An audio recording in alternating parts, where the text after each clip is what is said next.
Листата на родова дисквалификација врз жените во политиката и во целото македонско општество е долга и длабоко вкоренета. Говор на омраза, навреди, клевети, сексизам. Тоа го кажаа повеќето политичарки од различни партии. Со нив разговаравме на оваа тема и без оглед на нивната партиска припадност, нивните приказни и ставови по ова прашање се слични. Многу често се навлегува во интимниот простор, многу ретко некој се занимава со политичките квалификации, се навлегува во еден таков интимен простор што можеби затоа ние уште се бориме со рамноправност од 50-50. Истражување што неодамна го објави Националниот демократски институт покажа дека 6 од 10 жени во политиката искусиле некаков вид насилство. Македонското општество го оценам како мизогино. Има еден, да речам, премолчан однос или еден подсмешлив однос кон жените генерално. Ние сме биле светоци во минатото на физички напади врз наши политичарки, но тоа што е најтешкото и што е многу тешко и да се препознава е психолошкото насилство. Дисквалификациите доаѓаат најчесто од спротивниот политички табор. Не се мали случаите кога родовото непочитување потекнува и од сопствените партии. Насилството врз жената во политика не препознава политичка партија, не препознава етничка припадност или религија на која припаѓате или место од каде доаѓате. Колега пратеник ја прозва наша колешка пратеничка дека нема намера со неа да реплицира само заради тоа што е жена.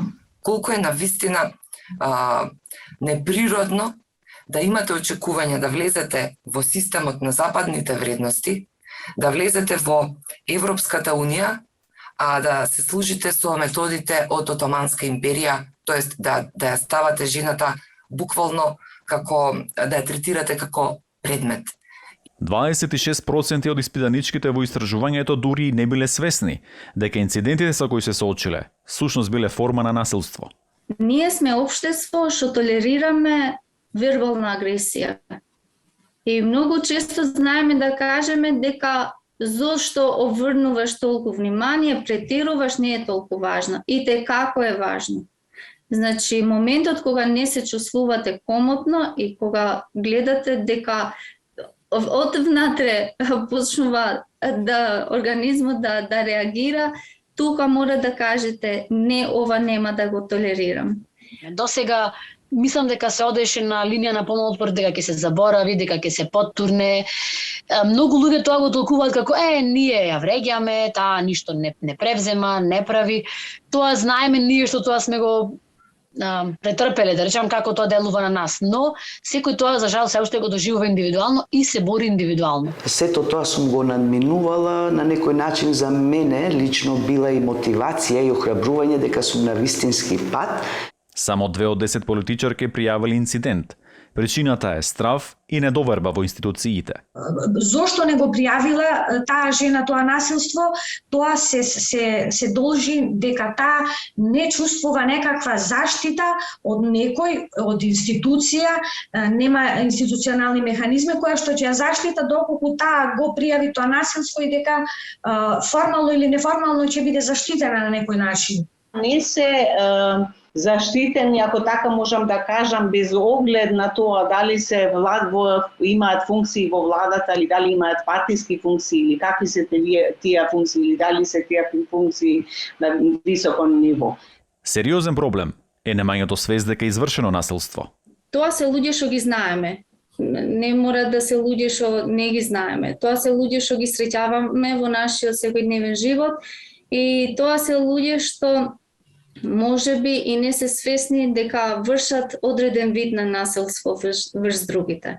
Во повеќето од половината пријавени случаи, сторителите не биле санкционирани од партиските раководства. Доколку во една политичка програма немаме јасно зацртани родово сензитивни прашања кои што задираат врз насилство врз жени, едукацијата на жени, учеството на жените во политиката, реалните проблеми во политиката, ние не сме ги постигнале ни првите 3 чекори од оваа европерспектива која што сакаме да ја постигнеме.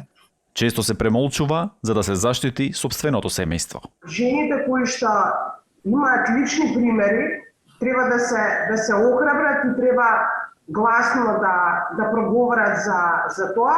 И молчењето не е решение затоа што обично велиме кога еднаш ќе претрпеш насилство, тоа нема да престане. Општеството има шанса да го надрасне проблемот. Рецептот се еднакви можности за вработување и напредно образование. Мора да бидат жените независни материјално за како прв чекор, за да после сите други нивни права ги остварат далеку полесно и далеку одлуките да ги донесат врз основа на нивното мислење, а не врз основа на потребата, посебно кога сте без материјални средства, немате некоја надеж дека ќе се вработите, ќе може да го одржите семејството и така натака. Наставните содржини кај најмалите ученици да бидат избрани така да тие традиционални улоги, дека жената е домакинка, а мажот е лидер и така натаму, веќе да се на некој начин не намалат и целосно да исчезнат. Сепак, политичарките укажуваат, битката против родовата нееднаквост не е еднострана. Во неа треба да се приклучат и мажите. Вклучување и на мажите во сите овие проекти, бидејќи значи ова е наша заедничка борба. Не треба да биде само вклучени жените, па жените да бидат тие што ќе кажуваат и што ќе бидат носители на овој процес, значи ова треба да биде меѓусебна, взаемна, реципрочна соработка помеѓу мажите и жените. А од друга страна и мажите кои што да речеме тоа го направиле, да се охрабрат и да признаат дека може би направиле некаков вид на насилство и само на тој начин може да го решиме проблемот или во најмала рака да го намалиме проблемот. Кампањата на Националниот демократски институт за стоп на насилството врз жените во политиката завршува со локалните избори. Но за да се постигне родова рамноправност во сите пори на општеството, има уште да се работи. За Гласот на Америка, Тоше Огњанов.